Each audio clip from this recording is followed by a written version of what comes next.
என்னங்க பூரி உப்பி வருதா? நாம் மாவு பிசைறதுல தாங்க இருக்குது. நான் எப்போவுமே சோடா மாவு போட மாட்டேங்க.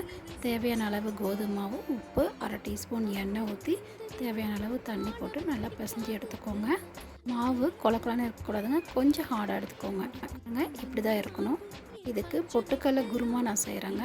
ஃப்ரெஷ்ஷாக பொட்டுக்கடலை எடுத்து மிக்சியில் போட்டு அரைச்சி நைஸாக எடுத்துக்கோங்க. பொட்டுக்கடலை மாவு, தக்காளி கட்டி இல்லாமல் கரைச்சி எடுத்துக்கோங்க. வானலில் எண்ணெய், கடுகு, வெங்காயம், கருவேப்பிலை, வரமிளகாய் எல்லாம் வணங்கட்டுங்க. பொட்டுக்கடலை தக்காளி கரைசலை ஊற்றி தேவையான அளவு உப்பு, மஞ்சத்தூள் போட்டு தேவையான அளவு தண்ணி ஊற்றி கொஞ்சம் நேரம் கொதிக்கிட்டு விடுங்க. குருமா ரெடிங்க. 1/4 மணி நேரம் தாங்க ஆணுச்சு.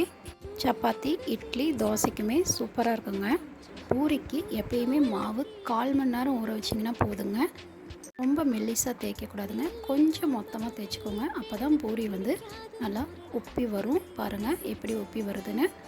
சப்ஸ்கிரைப் பண்ணுங்கள், லைக் கொடுங்க. இது போல் செய்து பார்த்துட்டு கமெண்ட் பண்ணுங்கள்.